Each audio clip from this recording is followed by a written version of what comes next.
Bruh. Where am I? What am I doing?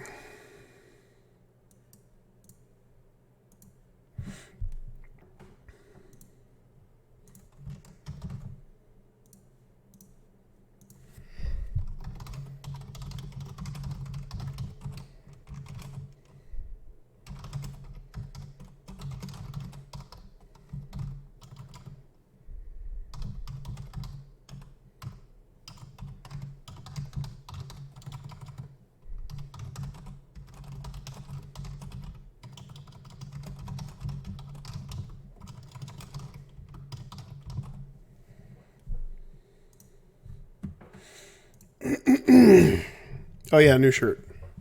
I did what they call bathing. Bathe. I bathed.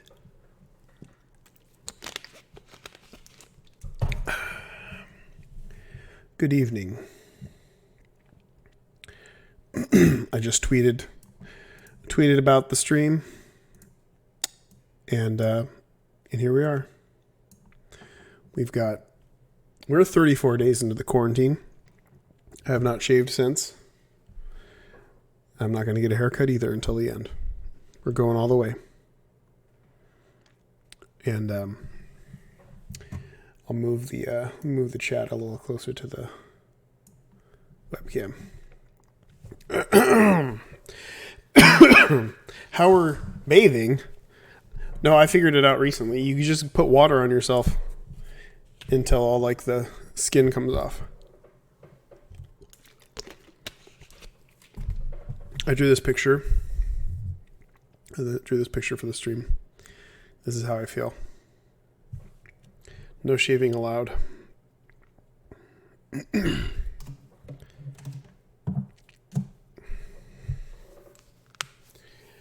Oh.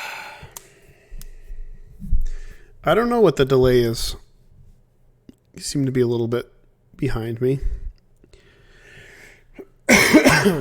So, Peach and Danielle are downstairs doing arts and crafts. They are still awake. Peach usually goes to bed around 1 these days, and we go to bed around 4. But you never fucking know. Are there any games which you consider to be perfect? If not, what comes close? The only game that I can say is perfect is something like Tetris. You can always improve upon stuff, and then like when the climate changes, it's easy to take stuff that would have been perfect and make it a little better in some ways. Nothing's really perfect, but Tetris is close.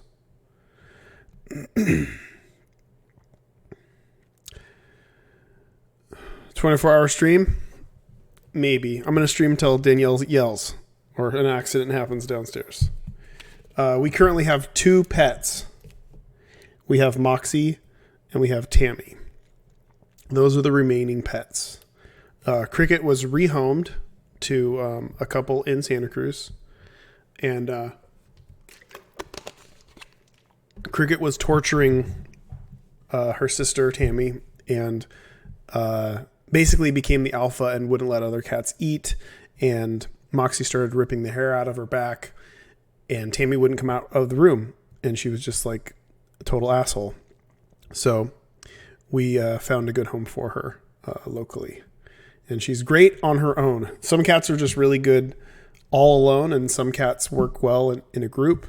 Now we've got two cats who like to be on their own.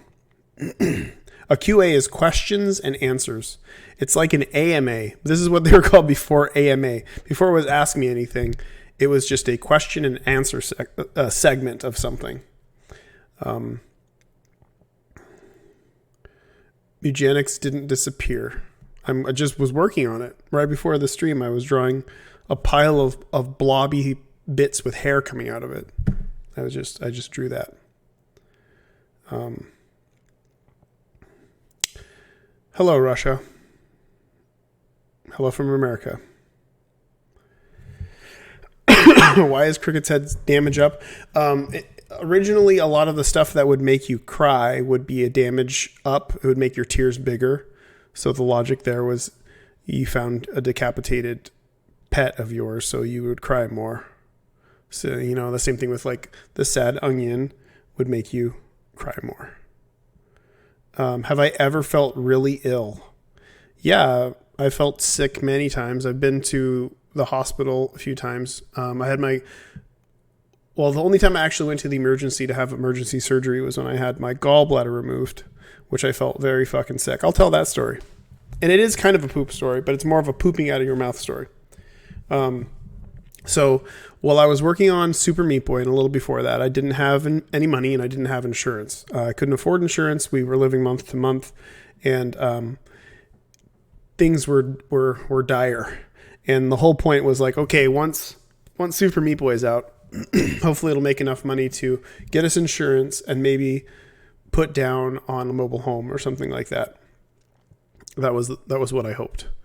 And I noticed for about 2 years, I would randomly get a pain in my back.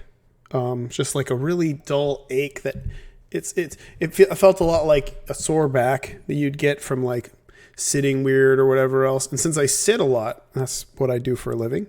I thought that's all it was. And then I started to notice that it would happen more often after I would eat. And I was like, oh, great. And I thought I did what everybody does, right? You assume you're dying and you have cancer and whatever else. And I just wanted to make sure I could get insurance before anything bad happened. And about a little more than a quarter of the way into Super Meat Boy, I started to have really bad back pain. It was just like this pain that radiated from the mid upper back around my rib cage in the back. And it was just this nauseatingly painful, dull ache that would radiate and just like get bad and then ease up and get bad and ease up. And it just felt horrible. I didn't know what the fuck was wrong, and I ignored it. And that happened quite a few times until one day. And the one thing I could really afford to eat while we were super poor was Little Caesars pizza. And there were $5 for Little Caesars pizza, and I think I would eat one. I would get two. I eat one for breakfast, one for lunch, and one for dinner. And I ate one for lunch, one for dinner, and my back was hurting really bad. And then we decided to go to bed, and then I woke up and I was like, oh God, I think I have to throw up. So I started throwing up, and I noticed everything I was throwing up was neon yellow. And I was like, wow, it's just all stomach acid. What the fuck's going on? And it was really bad, horrible fucking pain. And at this point, it was probably like 2 or 3 in the morning. And for a good hour or two, I just vomited little bits of bile every single time. I would just like lean over and look like egg yolk would just come out of my mouth. And finally I woke up Danielle. I'm like, cause she's worried. I'm like, okay, like I have to go to the emergency. This is terrible.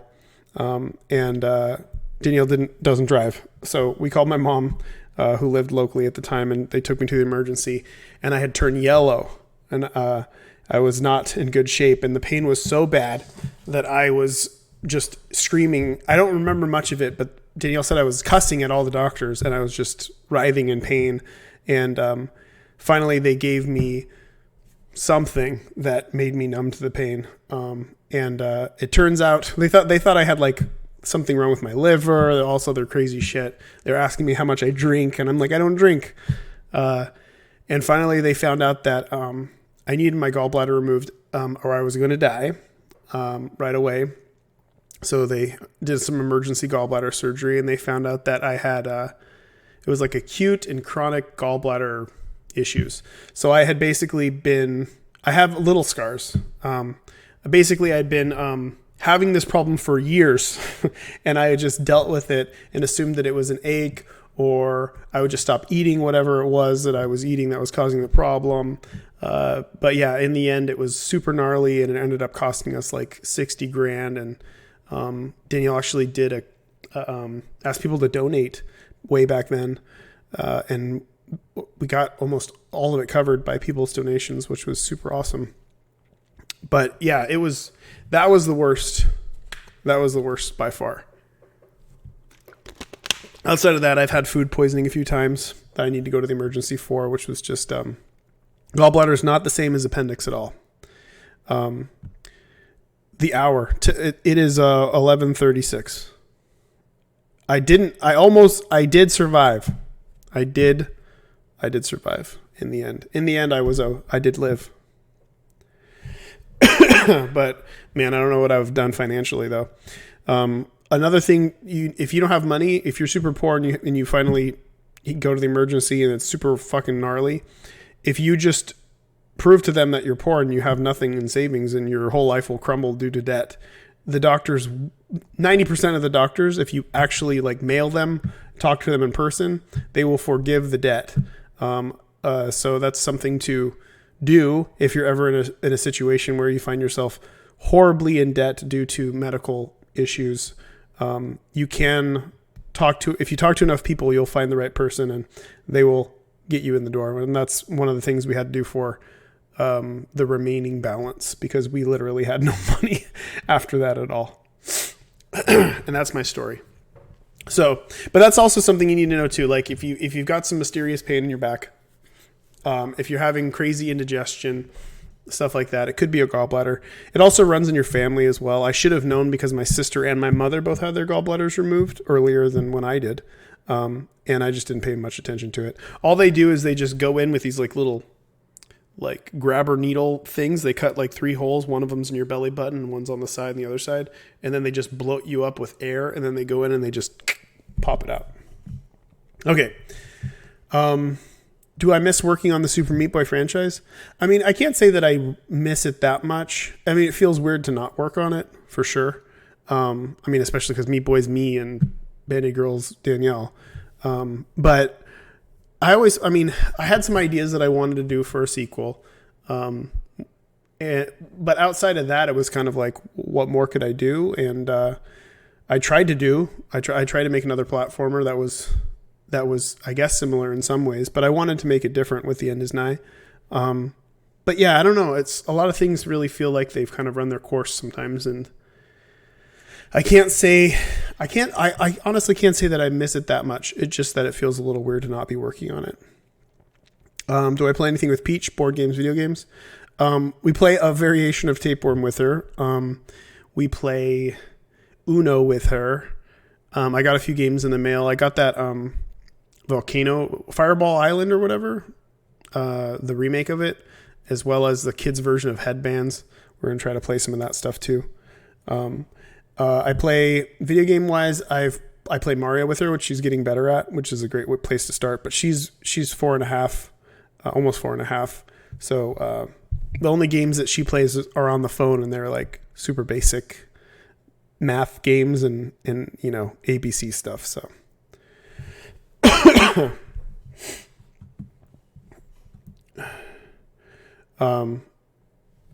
yeah, I mean, I'm all for free healthcare, and I would vote for somebody who is down with that as well. But what are you going to do? Yeah, the United States is pretty shit when it comes to the medical greed aspect of things.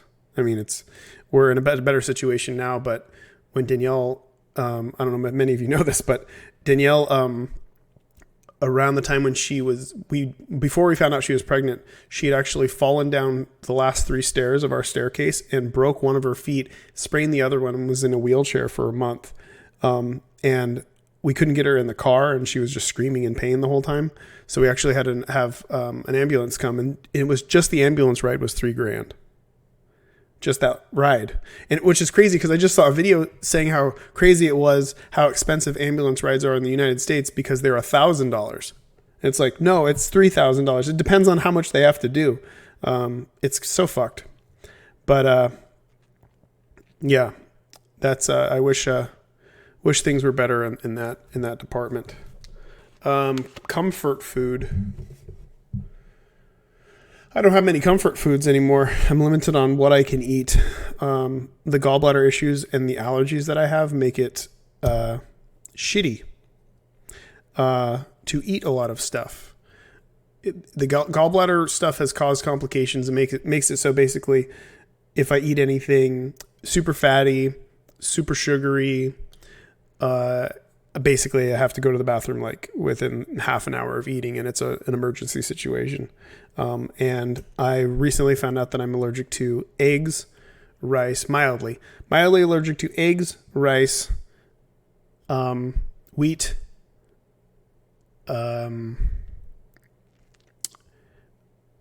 the main ones that I'm severely allergic to are chocolate and raspberries and cranberries. Some of those can make me break out in hives. The others will make me extremely gassy or just make me double over in pain. I have a lot of stomach issues, but yes. All right, where are we at?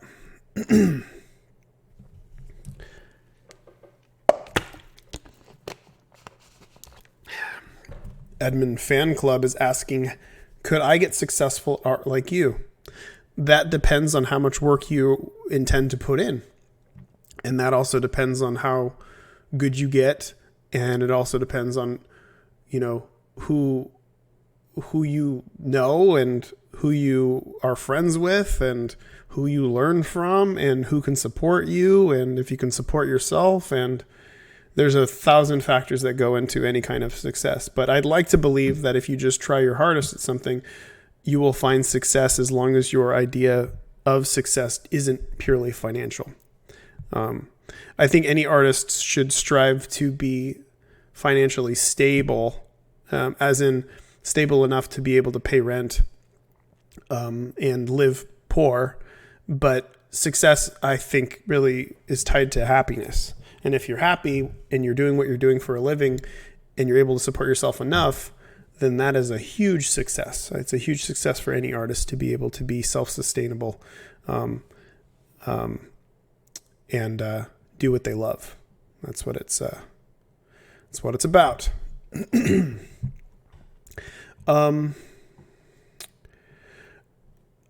This person saw somewhere that there's a Four Souls expansion that's planned. It is official. If I'm able to give, if so, am I able to give any information about it? Yes. I said this on the previous streams, but I'll say it again.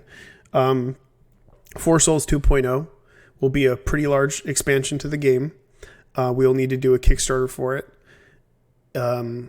It would have to come out a few months after Repentance, so that's kind of where you can gauge when it will happen. Nothing's completely set in stone at this point. But I have most of the cards made. The expansion will revolve around what I call a room deck. A lot of optional expansion type things, like a room deck, like other ways to get souls, possible transformations, and a whole shitload of new cards, a lot of new Repentance stuff, and stuff that pushes people to fight with each other early on or join forces with other players. It's super cool.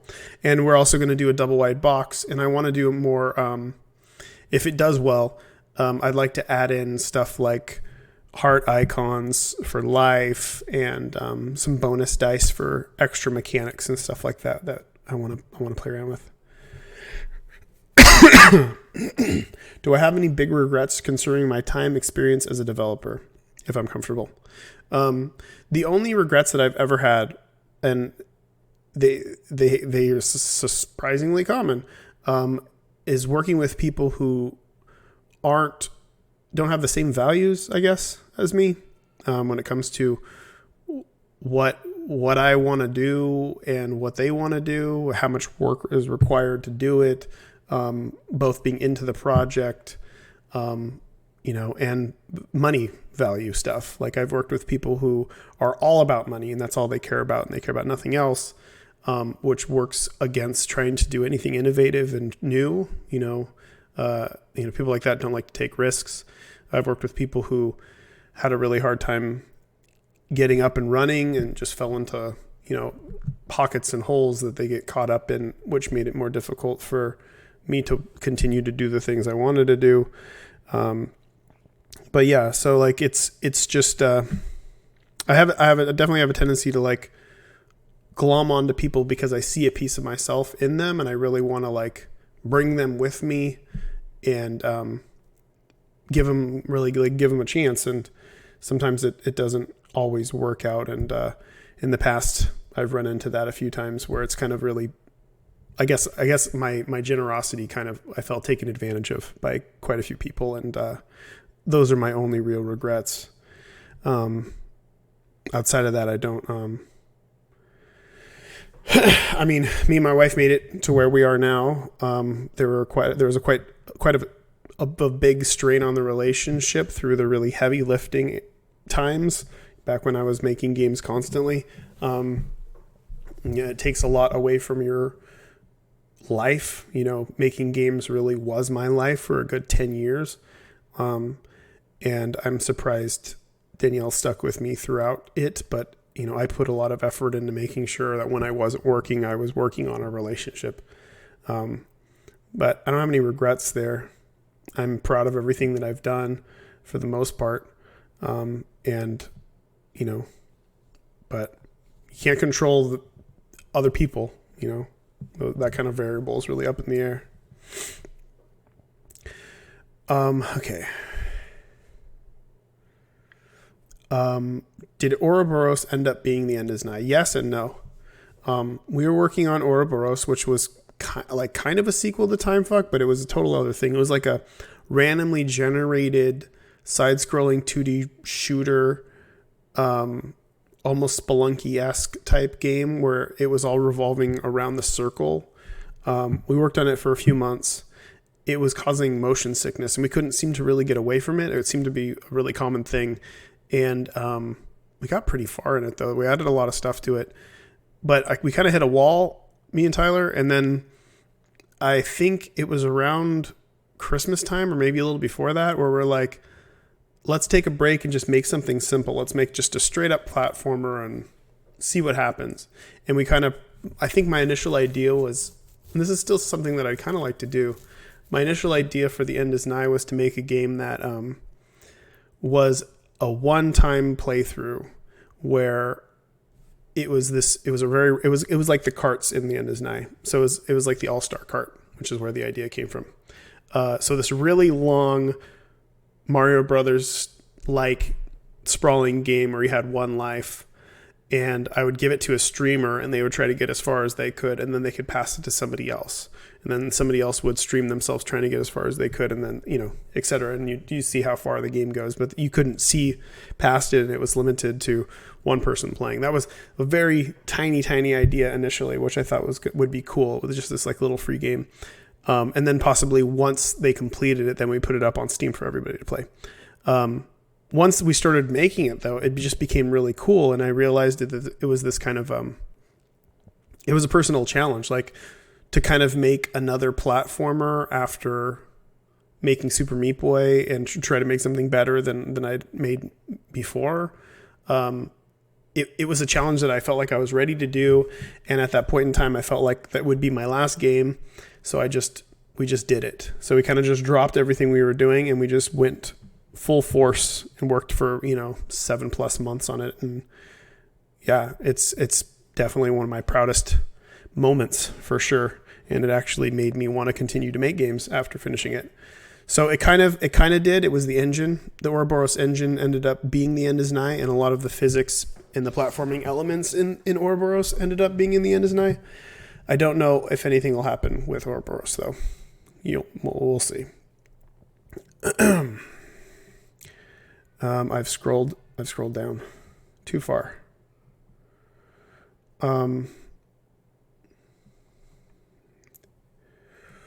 Here's a good one. What did I enjoy about Twin Peaks Season 3? I enjoyed everything about Twin Peaks Season 3.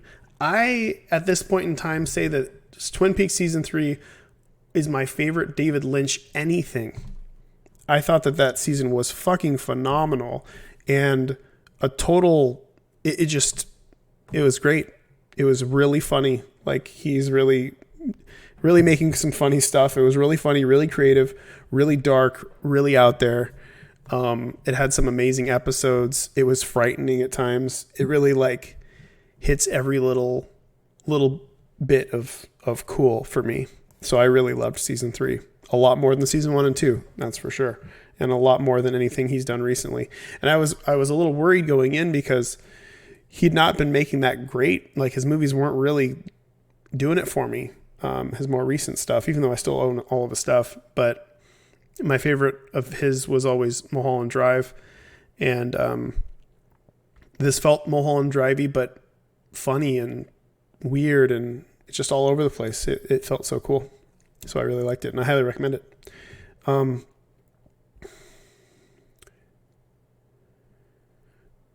Any game design book recommendations? I didn't know Steve Swink wrote a book. That's weird. So here's the thing. I've been making games for a long time, and I don't think I would be ready to write a book to tell anybody about how they should or shouldn't make a video game at all right now. And, you know, maybe when I'm retired, maybe when I'm old and I don't want to do this anymore or whatever else, I'll do something that's true to me, like book wise. I don't read any game design theory books stuff. Maybe I should.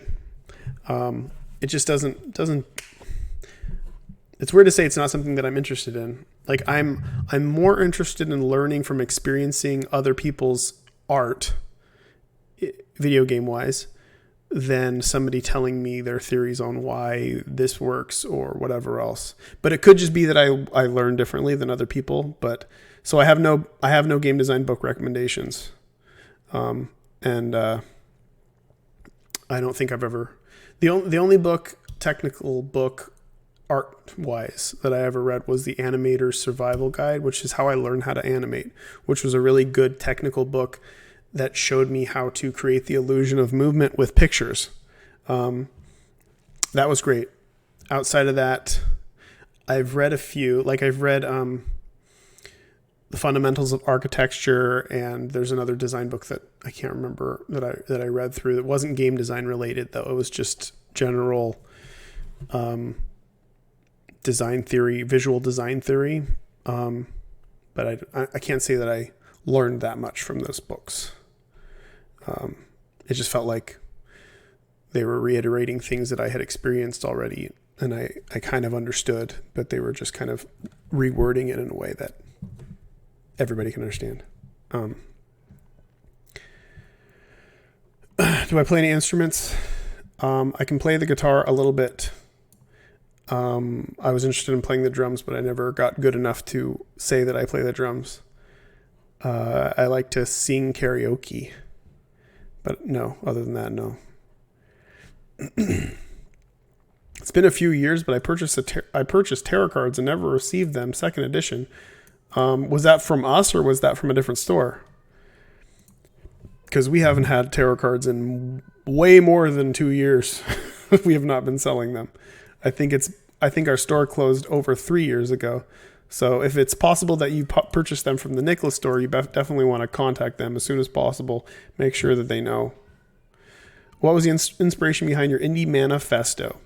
I did an indie manifesto. If you look up Edmund McMillan Do's and Don'ts on Google, it should pop up. And it was just this little bullet point thing of like, it wasn't so much an indie manifesto as it is just an artist trying to still make money while making art manifesto. And it was basically basic rules that I tried to abide by when it came to a lot of different things. I highly recommend everybody check it out. So I guess it's the closest thing to a design book that I'm going to be making. But really it's just a few bullet points of like, you know, basically to stay true to yourself as an artist, you know, don't compromise and make as many things as possible, branch out, talk to people, learn from other people's stuff, play a lot of games, experience a lot of art, etc.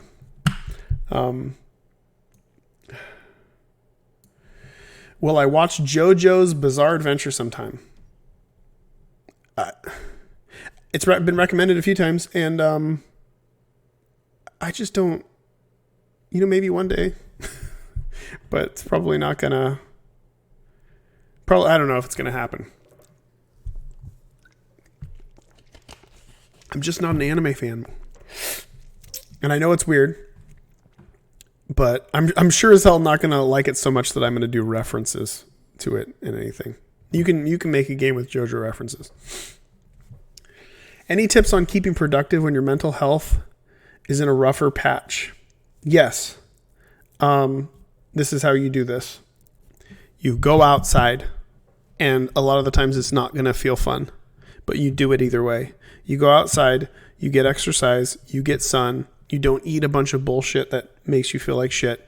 You try to eat as best as you can. You surround yourself with as many people as possible, even people you don't like. You just go somewhere where people are, and start a conversation. You know, even when things are just not working and you're still going to feel like shit and it's still going to be difficult, you just force yourself to do it. And productivity wise, you find some medium that fills you up. Everybody should know what that is. You do something that fills you up inside creatively, and you fill yourself up enough, and then you just force yourself to be productive, and you force yourself through. You get sleep. You meditate if you can, and you fight. That's it. When your mental health sucks, the only option is to fight through, and you just got to pick yourself up and do it. And that's the hard but true answer to a lot of this stuff.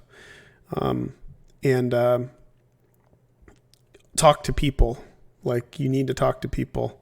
And if things are really bad, medication is an option. Therapy is an option.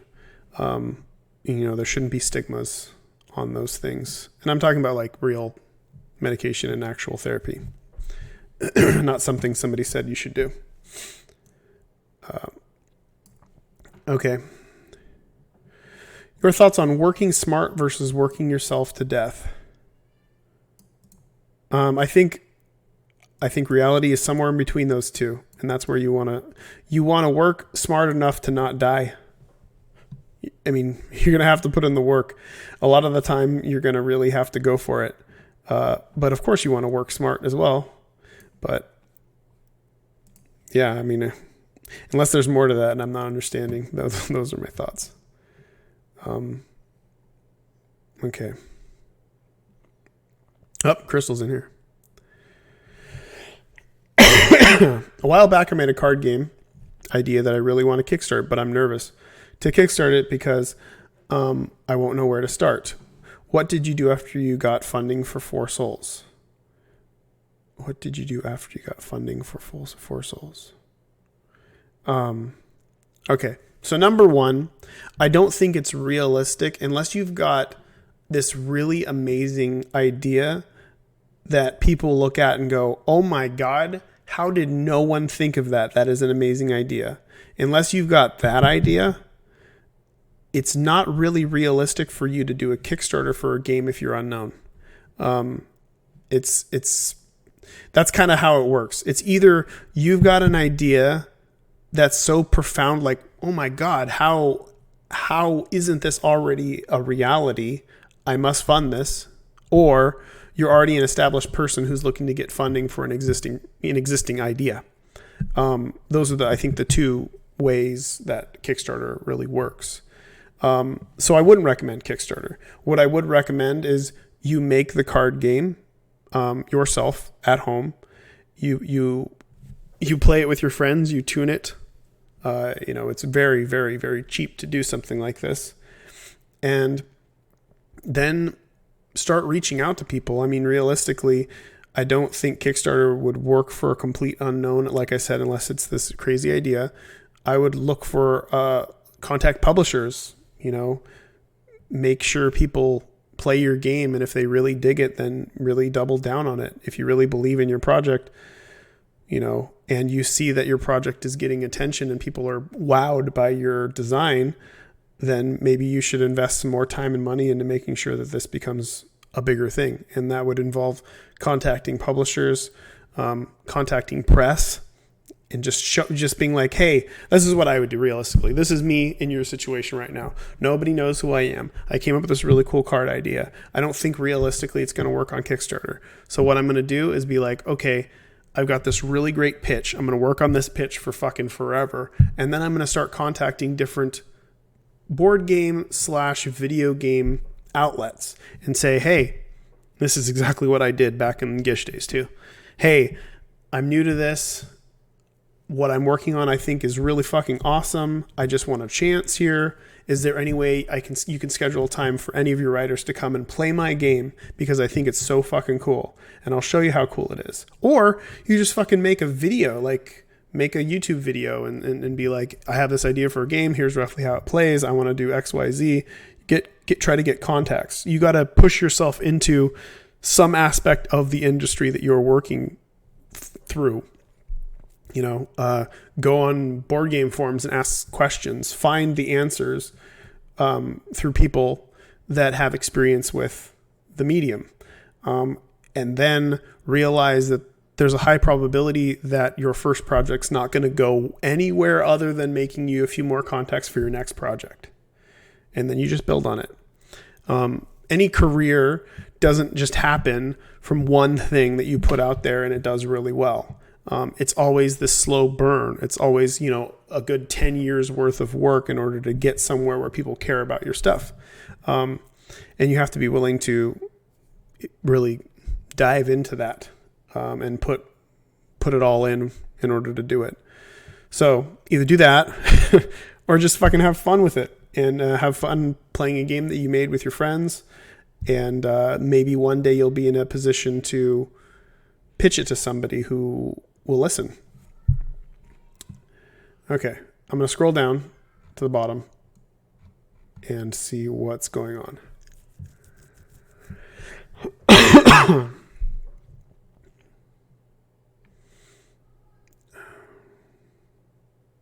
Will you ever further expand games from the basement collection like Ether in the future? Yeah, I've said before that if I ever remade any of those games, Ether might be number one. Ether, Timefuck, and Spewer would be high on the list of remakes, but I think Ether might be number one.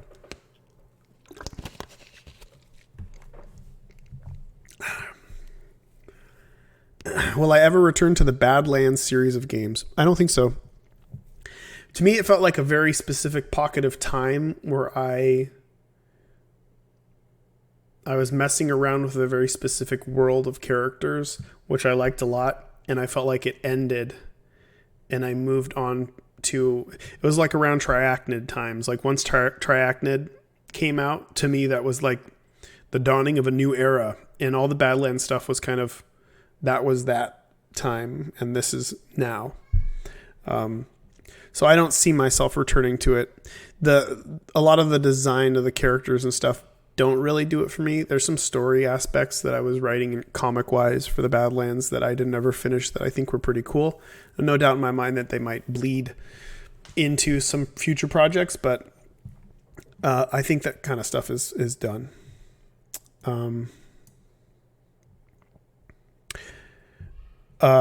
Same person asked if I have any tips to be a successful creator and getting your name out there. And I think I answered that with the last one. The tips are to make as many cool things as you possibly can. And when you're starting out, try to get as many people to care and look at that stuff as possible. In order to make something that'll turn people's heads, you either have to make something that is really well designed, has a lot of personality, or is doing something new in some way, shape, or form. And it's still very doable, for sure. It helps if it's pretty. It helps more if it functions really well. And once you've done that, you've got to do it like 10 more times. And you got to keep doing it, and you got to get better and better at it. And it takes years. And that's how you become a successful creator. A lot of it, you'd be surprised how much of it is just standing the test of time. I remember back in the mid 90s when I was doing comics, there was, I won't reveal their name. I'll just say person, because so you don't even know if it's a boy or a girl. There's this person locally who did comics alongside me. There were a few people. I think there was about 5 in 5 or 6 in Santa Cruz, mostly UCSC kids that were also doing comics and zines. I collected all that stuff. There's one in particular that I thought just sucked, and they just kept making stuff, and it was just like, ugh, like I couldn't get into it. It just wasn't for me, and I couldn't see it for being for anybody else. But 10 years later, this person got a comic deal, a real legit comic deal. They got a lot better. I didn't read the comic, but no doubt it looked a lot better, artistic, illustration wise, it looked a hell of a lot better. And there's no doubt in my mind that it was probably written a lot better too. And a lot of it is just putting your feet down and saying, this is me, this is my style, take it or fucking leave it. And then you get slowly a little bit better, a little bit better, a little bit better. And eventually something, if you just stay there and you just stand your ground, you will get an option to do X, Y, Z if you put the effort in. Like, there's no doubt in my mind that this person probably did what they could to get their foot in the door somewhere at some point in time. They worked really hard and they eventually got this deal. It happens. I've seen it with video games. I've seen it with comics. I've seen it with websites. Like, so many people that I started out with that I kind of like, what does this person have to offer? And whatever they had to offer, what little they had to offer still was enough. It still was enough after putting in the time and effort to get really good at what they did, that they eventually started making money off of it. And I've seen a lot of people quit too. So, it's really about how much do you love doing that? There's no doubt in my mind that this person really loved making comics because they did it for so long. So it was just one of those situations where they were going to just keep doing this regardless. And eventually they were going to make money off of it. And I think that that's kind of how it works for a lot of things. You eventually, over time, work your way into finding a way to support your dream, if you dream big. How can someone promote their art without destroying its mystique and magic? Do I do a good job at that, in your opinion? I worry about over-talking my projects. After the fact, I like to talk a little bit about stuff, but I never go in explaining, like with this pitch that says, like, here's my high art idea of what I'm doing, and let me explain to you so you can wrap your brain around my big ideas. I think that's a huge mistake, and I've seen it done many times, and it's super cringy. I just go in and I say, hey, here's what I'm working on. I believe in it a great deal, and I think people will really dig it. Here are the hooks. Here's the pitch. And then just you leave it at that. If I wanted to, I could dive deep into a lot, especially with like Isaac and the End is Nigh and stuff, and I could start talking about all the deep, meaningful things and how much impact it has on me personally and how it could reach out to other people, and how much it's saying and how important it is to society and so on and so forth. But all that stuff does feel like it destroys any mystique and magic when it comes to art in general. So I give enough without exposing exactly my intentions and who I am, and I put it out there without over explaining and destroying the unknown, defining too much and that sort of stuff. Hope that made sense. How do you get started on a project? Like, before you really get rolling, how do you get through the beginning stages? Well, I personally write a bunch of stuff down on a piece of paper, and I think about it for days. I just think about it, and I think about it, and I think about it. And then I draw some more stuff and make stuff that makes sense to what I'm trying to say or whatever else. And I keep going. And eventually I form this really rough sculpture of what I want to make. And if that thing looks like I can make 1,000 replicas of it and make this whole room full of these awesome sculptures, and it makes perfect sense to what I'm trying to say. And it's not just this one little thing. It's this infinitely expanded upon epic, arena full of awesomeness, then I go for it. Then I bring that idea to somebody that I'm working with, and I say, hey, here's my idea. Is this something you want to work on? And then we riff back and forth. We riff back and forth on mechanics. I try to explain the feel of the game, the reason behind it, and et cetera, et cetera. And you just know if it's something that you should continue to move on, and you just go with it. You just start it. You start off with a bare bones prototype of the basic idea that you're going for. And that's something that's important too. It's like whatever the core mechanic is that you're trying to do, you should be able to prototype that really fast and see if it works before you start making a bunch of fucking levels. Like with The End Is Nigh, we had all the physics and everything 100% before we started making a bunch of levels for it. You just make this obstacle course of tiles, and you jump around and you tweak and tune numbers until everything felt perfect. The wall jump stuff. You experiment with different things. There was a lot of other options with The End Is Nigh that we were going to mess around with because it was going to be more like a Metroidvania situation. So, we messed around with a bunch of stuff really early on before we made the game. I thought to myself, it's like, let's just keep it bare bones, kind of like Super Meat Boy. And we'll go from there. And that's how I start a project. I think everybody's different, though. You got to figure out what works for you. The best way to learn how to start a project is to make a bunch of small projects. And then you'll teach yourself, and you'll find out exactly how you work. What are your thoughts on the resurgence of Pokemon-esque games? Would you ever want to make something? I am making something like this. Mugenics is my Pokemon for show. You'll see. Why didn't Ridiculon come up as an actual band? They did so well with Isaac's soundtrack, but I don't hear more about them. Well, they do like all the soundtracks to all my games. They do a bunch of stuff. Band-wise, like I can't speak for both of them, but I know that Matthias toured for most of his life, like for 15 years or something, with Sleepytime Gorilla Museum, and that was their band for forever. I have a feeling that I think Ridiculon was the name of the company that they would use to make video game soundtrack stuff, and not so much a band that makes music albums and whatever else.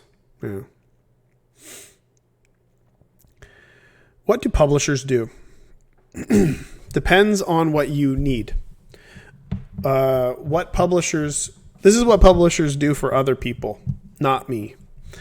What publishers do is they fund projects. Publishers do not fund my projects. They do not give me money to do whatever because I have money to fund my own projects. But that's what publishers tend to do. What they'll do is they'll come in, they'll evaluate whatever it is that you've got. They'll say, we think this is going to sell really well. And then they'll say, hey, we'll put it on all these platforms and we'll help you finish it by giving you a little amount of money. And then we're going to take a big cut. And that's what they do. They will promote the game. They will usually do testing on the game and help out here and there. But for the most part, they give you money, and then they take your stuff and they publish it on a platform. A lot of publishers these days will publish on all platforms, even though Steam you can self-publish and App Store you can self-publish, but you'll hook up with a publisher and they will take your project and take their big cut and help you get through finishing it, or maybe give you some pointers. For me, it's a different situation. I've worked with a few different publishers. The company I've liked working with the most has been Nicholas, even with the controversy that happened, but I really like the people that work there. And my dealings with them are simply, I make a game, I put it out on PC, and then they publish it to console. And there's nothing. I mean, they help promote it and stuff like that at PAX and whatever else. And that's it. And they take their cut and I take my cut off of console sales, and they don't touch my PC stuff. I've also worked with Nicholas when it came to actually remaking a game and making a game with them, which means, of course, they take a bigger cut. But that was a different situation as well. Hope that explains publishers. Okay.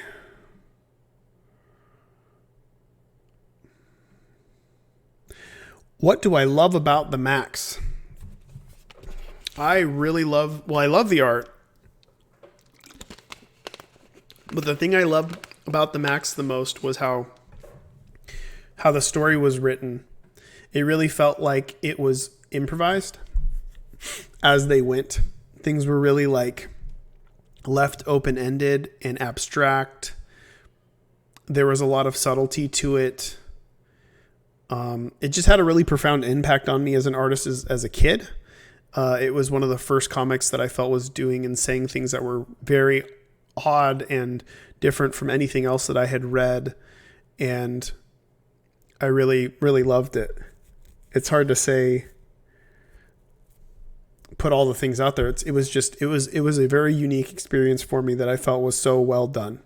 And it inspired me a lot as an artist. I think it was just a lot of breaking rules. 1 second.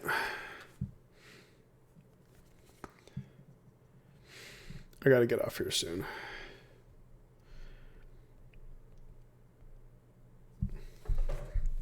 I got to get off here in 15 minutes. Takara asked something. Any tips on dealing with creative burnout? The kind where you feel like you don't have the energy to keep doing what you love, and you're doing less as time goes on, even after much needed breaks.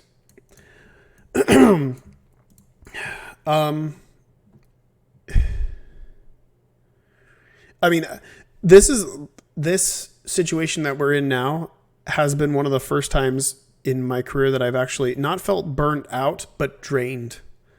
I currently feel very creatively drained. I don't feel like the creative juices are flowing well. And I think it must be the subconscious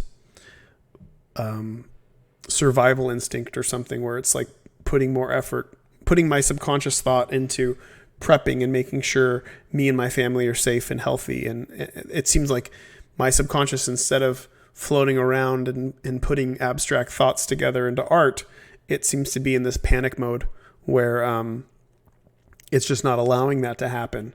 And I'm just being okay with the fact that I feel like that right now. Financially, though, like if you're in a situation where you feel creatively burnt out and you still need to pay the bills, that always sucks. And my only recommendation is that you just do it. You're going to have good days. You're going to have better days. You know, some days you're going to feel so shitty and you're going to be like, I don't feel like fucking working at all and nothing looks good. Like earlier today I was drawing and I'm trying to get some stuff done. Every time I come up here, I try to get some stuff done. Stuff just wasn't looking good. And I think a lot of illustrators can probably feel this, where it's like you're drawing and your lines don't look good. Like your lines just don't look good. And whatever you're making just doesn't look where you want it to be. Whenever I'm in that situation, I just do what I can. If it's not happening, I put it down. I listen to music. I try to fill myself up with anything creatively that I enjoy. I give myself a break, and then I come back and I do it again, even if I don't want to do it, even if I have no energy to do it, even if I'm not loving it at all. Love for what you do. Sometimes it comes and goes. And sometimes you need a little kick in the ass and you just need to force yourself to do it in order to, get that wave up enough to ride it towards something else. But all I can say is don't beat yourself up. Don't beat yourself up over the fact that you feel burnt out. But also don't allow yourself to sink. Keep yourself up and motivated and just try to push out what you can. And eventually it's like our therapist says that we have groovy brains. So your brains have grooves and they like repetition. They like when you do the same thing and it makes you feel happy. So you just push a groove. You're trying to force a groove. So as long as you keep coming back around and I'm going to draw, I'm going to do this, even if it's not looking right, just force yourself to do it. Eventually your brain will fall back into that groove, and you will continue, and things will be okay again. It's just the ups and downs of dealing with, I think, creativity in general, and just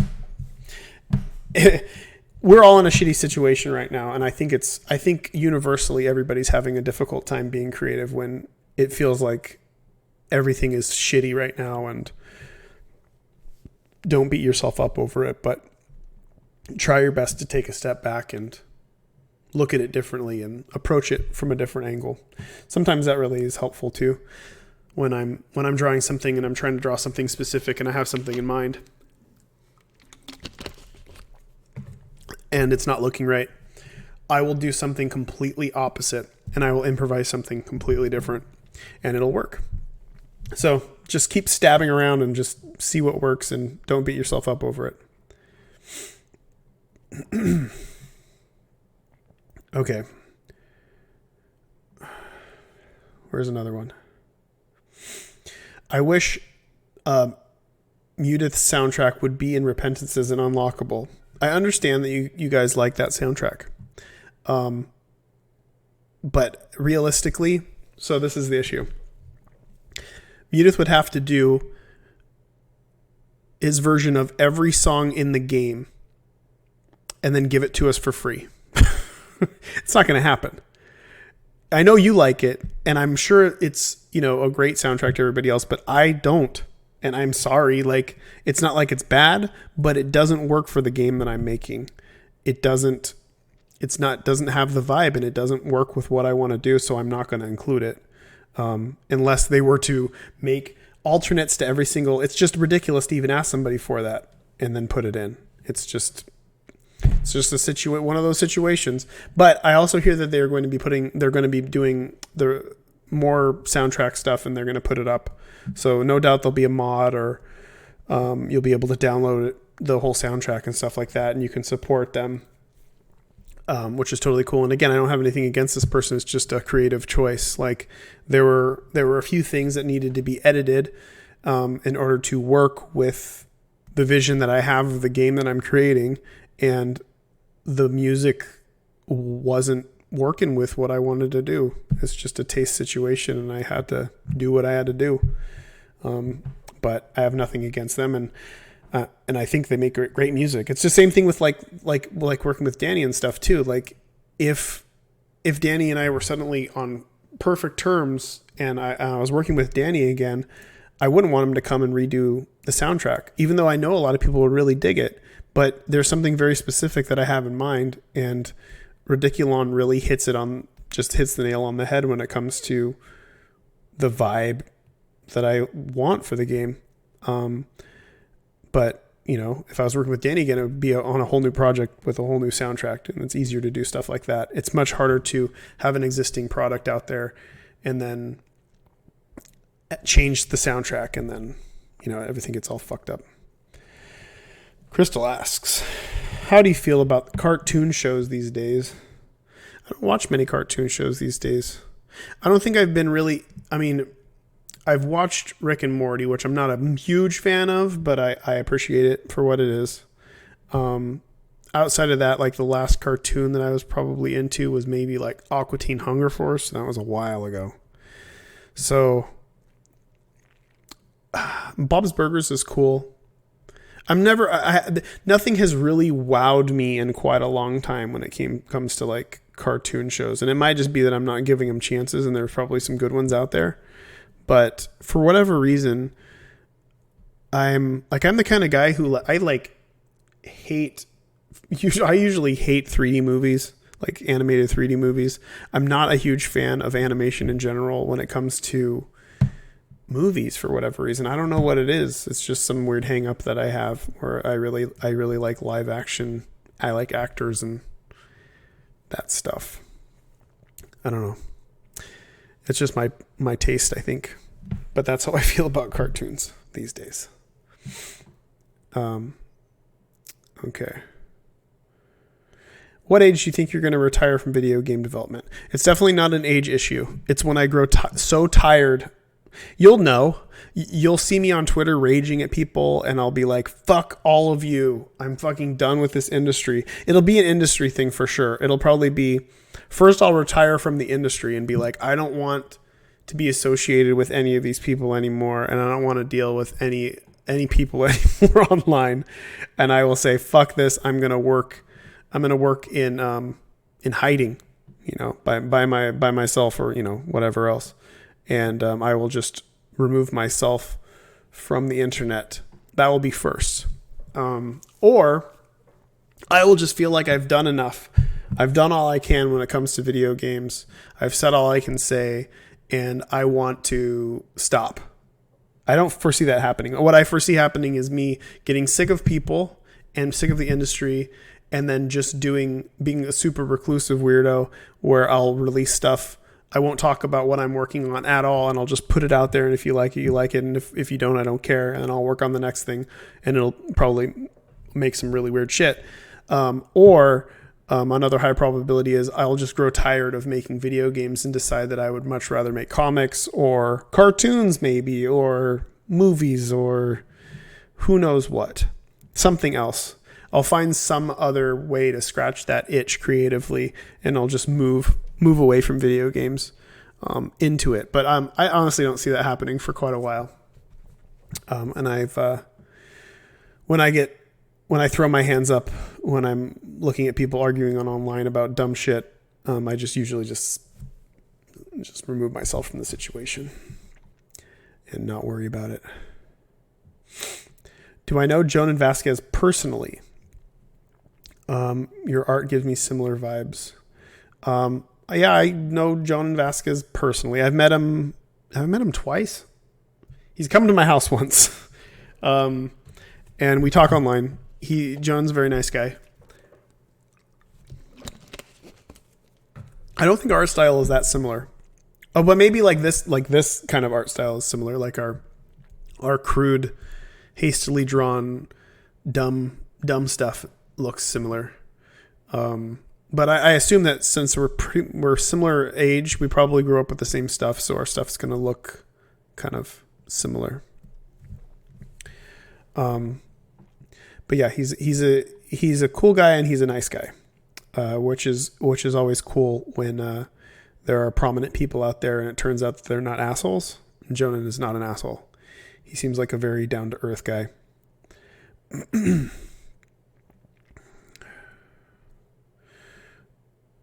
What time is it?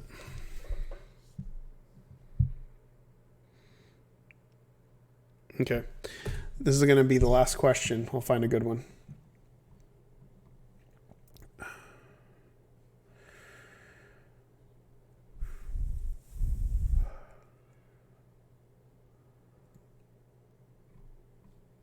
I'll be on here late, not later, but eventually I'll be on here much more. I'm looking for something good.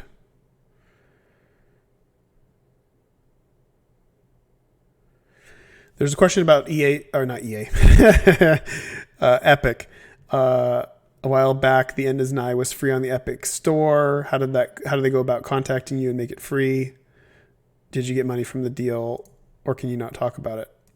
I'm sure I signed something that said I couldn't talk about details of things. But I can tell you logically, no one would put anything up for free without getting some sort of compensation for it, at all. If you ever see something for free, like people were like, "Didn't you put The Binding of Isaac up for free on the Sony shop or whatever?" It's like, come on, like you get compensated. Like there's usually. And I'm not saying this happened with the Epic Store contract or whatever, but usually in a situation where somebody's going to ask you to put something up for free on their platform, they try to quantify how much you would make, and they pay you that. And then you say, double it. And then you say it again, louder, and then they give you the money. But no, yeah, I've been talking, I can say I've been talking to Epic for a long time before that about other projects.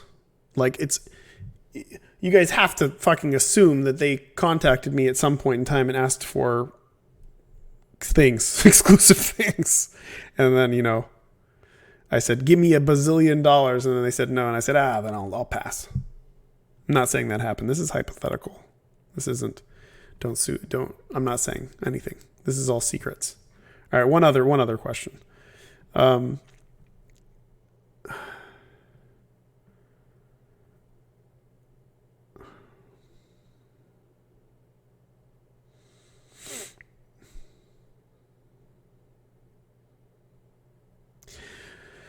Have you thought about making games that are less reliant on humor, like Ether? I'm at a point in time where I don't feel like I want to take things so seriously. Now I'm sure I can joke around less. But if I'm talking about really heavy stuff, I really have to add some sort of humor to lighten the mood, or it's just going to feel I don't want to take myself too seriously, if that makes sense. Like, especially when I'm talking about stuff that actually does have a lot of personal meaning to it. I feel like if I don't make a joke about it, that it'll feel a lot like reading poetry aloud in class. That's really personal.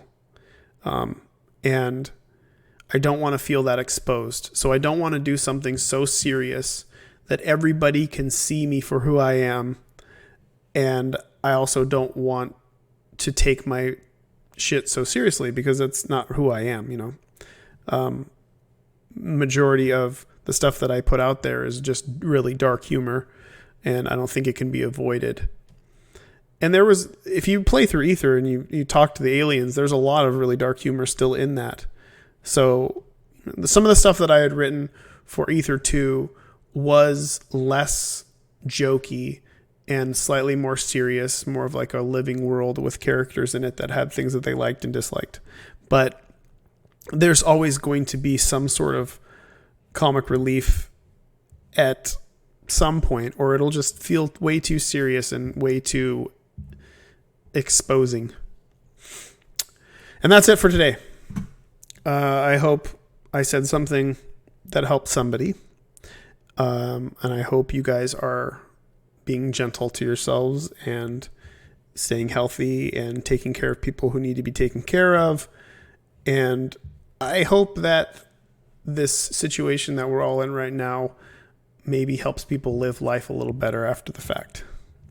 Let's all make art. Let's all do stuff that makes us feel good, make art, and be nice to each other. And all those good hippie words that I'm going to keep saying. I will see you guys later. Goodbye.